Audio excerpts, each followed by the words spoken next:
My name is Michael, and it was through the introduction of a mutual friend that I first met my wife, Amanda. From the start, she exuded cheerfulness and sociability, and we immediately clicked. Our initial outings for meals quickly blossomed into something more, and before long, I found myself developing strong feelings for her. After 2 years of dating, we both began contemplating marriage. Living together seemed like the natural progression, and the following year, we officially tied the knot in a grand wedding ceremony. Surrounded by our closest friends, the day felt like a once-in-a-lifetime celebration. Our friends even added their own entertaining acts, making the occasion truly memorable. Married life was a blissful journey. While we both juggled our jobs, Amanda's demanding work often meant she arrived home earlier than me, dutifully preparing delicious meals for us. Her consideration for my love of meat led to her cooking meat dishes 3 times a week, ensuring a balanced diet. Each homemade meal felt like a blessing, and I cherished having her as my partner. However, almost 3 years into our marriage, I began to notice a shift in Amanda's behavior. She stopped cooking dinner and started going out after work, leaving me alone at home with frozen meals or supermarket dishes. The change left me feeling somewhat isolated, but I attributed it to our busy schedules and didn't delve into her feelings enough. After enduring this routine for about 2 months, I realized I needed to address the situation. With work finally calming down, I took some paid leave and planned a getaway to a hot spring with Amanda, determined to reconnect and mend whatever rift had formed between us. When I entered the house, I found Amanda lying on the sofa engrossed in a fashion magazine. Her lack of acknowledgement upon my arrival struck me as unusual. "Hey, Amanda," I began, breaking the silence. "I've scheduled some time off work for us the week after next. How about we go to a hot spring and unwind together?" Without glancing up from the magazine, Amanda replied, "No, I'm not interested." Her response caught me off guard, leaving me momentarily speechless. I had meticulously researched accommodations and nearby restaurants, intending to present her with a thoughtfully planned getaway. "I've been so caught up with work lately that I haven't been able to give you much attention," I explained. "I thought some time away together would help us reconnect. I assumed you might be feeling lonely too." Despite my efforts to bridge the gap between us, Amanda remained indifferent. "It's fine as it is," she remarked, still fixated on the magazine. "I have plenty to occupy myself with when you're not around. Don't worry about it." Her dismissive attitude left me puzzled and disheartened. That night, I struggled to sleep, weighed down by uncertainty and unease. The following morning, the tension between us lingered as I left for work. Unable to shake off my concerns, I confided in a coworker during lunch. "Hey, can I talk to you for a moment?" I asked hesitantly. "It's not exactly a fight, but something happened with my wife yesterday." As I recounted the previous day's exchange, my coworker offered a blunt suggestion. "Could she be cheating on you? I mean, you don't have any other clear reasons, right?"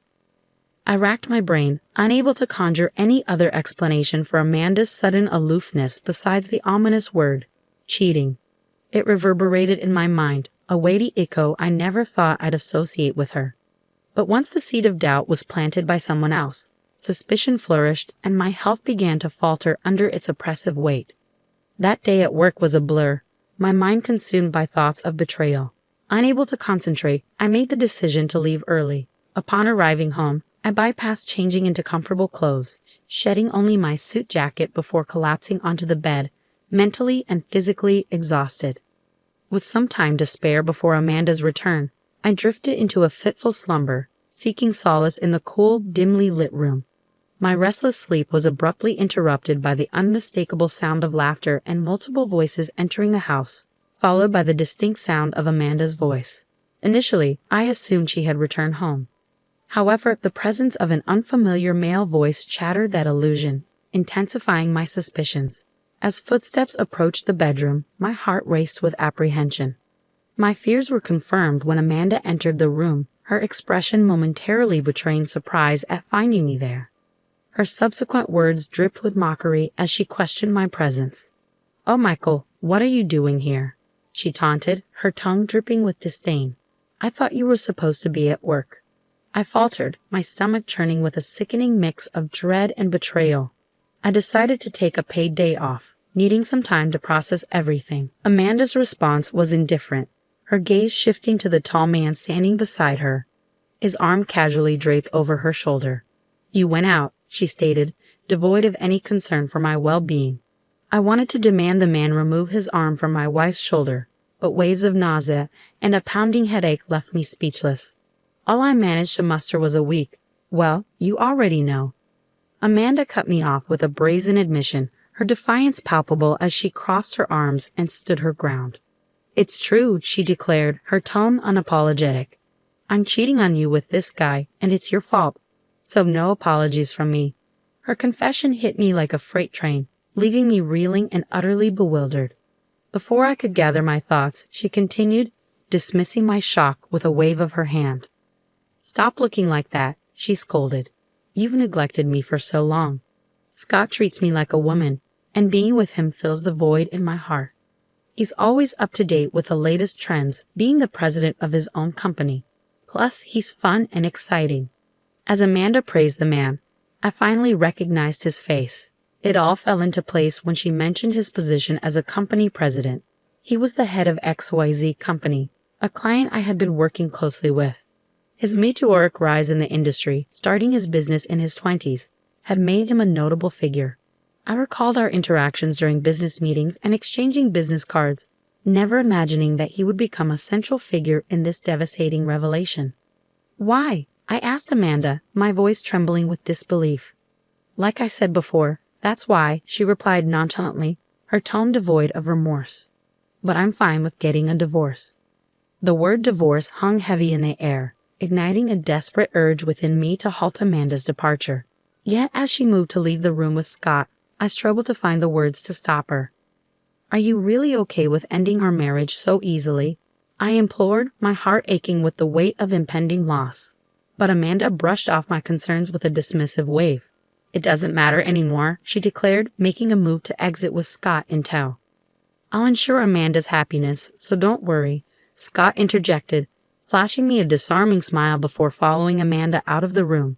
Left alone, I grappled with the reality of impending divorce, a bitter pill to swallow. In the aftermath, I finalized the divorce proceedings and received alimony. However, the emotional toll of the betrayal left me mentally shattered, necessitating a leave of absence from work to focus on my recovery. The root of Amanda's infidelity became clear during this period of introspection. My relentless dedication to my job had left her feeling neglected, driving her to seek solace in the company of others. Amanda's outgoing nature and ease in forging connections led her to cross paths with Scott at bars, where their bond quickly deepened. During my hiatus from work, a colleague informed me that Scott's company, a former client, had relocated its headquarters from New York. This revelation brought a sense of closure, knowing that I would no longer have to face the painful reminder of Amanda's betrayal in a professional context. In the years that followed, I gradually reclaimed my mental well-being. By a stroke of serendipity, I found love once again and made the decision to remarry, embracing the hope of a brighter future. I had made the decision to change jobs and relocate to a rural area, seeking a more tranquil lifestyle surrounded by abundant nature compared to the hustle and bustle of the city. Married life in this serene setting seemed to suit me well, and I was content, living a peaceful existence. However, tranquility was disrupted when, on a day off, a police officer called out my name, halting me in my tracks. Confused and unaware of any wrongdoing, I followed my instincts and made my way to the police station. Upon entering the station and being ushered into a room, I was met with an unexpected sight: my ex-wife, Amanda, waiting for me. Before I could process the situation, Amanda launched into a tirade, accusing me of stalking her with an unsettling level of excitement. Bewildered by her accusations, I attempted to reason with her, but she persisted, refusing to acknowledge my side of the story. My confusion only deepened when a police officer brought in another individual, Scott. With a bitter twist of irony, Scott joined in, questioning my motives and insinuating lingering feelings for Amanda despite years having passed since our divorce. His words stung, a painful reminder of the tumultuous end to our marriage, a wound still raw, even after all this time. I requested an explanation from the police officer who had brought Scott into the room. It transpired that Amanda had been enduring the torment of a stalker for an extended period, and in her distress, she had mistaken the stalker's resemblance to me and reported me to the authorities. The police, upon discovering my recent move to the town, had called me in for questioning. While I comprehended the gravity of the situation, Amanda's dismissive attitude only fueled my frustration. However, the police officer intervened, urging me to remain calm and suggesting that I provide evidence to support my innocence. Determined to clear my name, I arranged for someone to accompany me to the police station. Within minutes, the chosen individual arrived, prompting a startled reaction from Scott. "Elizabeth," he exclaimed, his surprise palpable. "Hi, big brother. It's been a while," she greeted warmly, revealing her connection to Scott as his sister. In a twist of fate, I had remarried Elizabeth, Scott's sister. Scott and Amanda, unaware of this revelation, appeared visibly flustered. As the truth unfolded, it emerged that Scott's infidelity with Amanda had been discovered by their parents, who subsequently distanced themselves from him. His parents, prominent figures in a company with numerous business ventures, chose to support me upon learning of their son's wrongdoing. Initially hesitant to face the family of Amanda's lover, I found solace and understanding in their company as we spent time together, my heart gradually finding peace amidst the turmoil. I found love once again, this time with Elizabeth, Scott's sister, and we eventually tied the knot. Scott's reaction was one of disbelief and outrage. "Are you kidding me?" he erupted, his voice laced with anger. "I haven't heard anything about this." Elizabeth, accustomed to her brother's temperament, countered his outburst calmly. "Well, I had a duty to inform someone who no longer considers us family. Besides, during the time you claimed Michael's ex-wife was being stalked, he was actually having dinner with me at the hotel's restaurant. You should be able to find our names on the reservation list, and if you ask the waiter who served us wine, he should be able to confirm it." With Elizabeth's testimony, I was finally exonerated of all charges. As we left the police station, grateful for Elizabeth's support, Amanda and Scott confronted us, their intentions clear. "Wait a minute," Scott interjected, grabbing Elizabeth's shoulder. "Did you really marry this guy? He failed in the city and ended up in a rural area. You'll regret it if you marry someone like him." Amanda chimed in, echoing Scott's sentiments. "That's right. He neglected me a lot when we were married too." It was evident that they were determined to cast a shadow over our happiness. However, Elizabeth remained steadfast, shaking off Scott's hand from her shoulder. Just then, a luxury car pulled up in front of the police station, and Scott's expression shifted to one of surprise. "Oh, Dad," he exclaimed, realizing who had arrived. Scott's father stepped out of the car, his demeanor stern as he addressed his son. "I have no reason to be called Dad by you," Scott's father retorted sternly, addressing his son's disrespectful behavior toward Elizabeth and me. "More importantly, it seems you have been quite rude to my daughter and son-in-law." Scott shrugged dismissively. "Well, can't be helped, can it? Are you really okay with Elizabeth marrying this loser?" His father's expression hardened. "What's with your attitude toward the heir to my company? If anyone's a loser here, it's you. Your business only succeeded because of good luck, and you've been acting all high and mighty without even understanding proper management. You have no right to badmouth Michael. Indeed, I had relocated to this town to study as a successor in my father-in-law's business, having changed jobs to a group company based in this area." As the truth sank in, Scott's confidence wavered, his shoulders drooping in defeat. Meanwhile, Amanda attempted to salvage the situation, but her efforts fell short in the face of the undeniable facts. "What does this mean?" Scott finally managed to utter, his voice strained with uncertainty.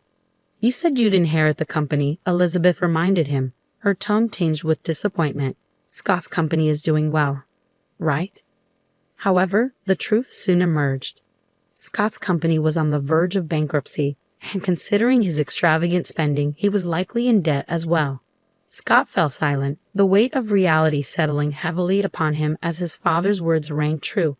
Elizabeth delivered the final blow, highlighting his empty promises to make Amanda happy and questioning his judgment.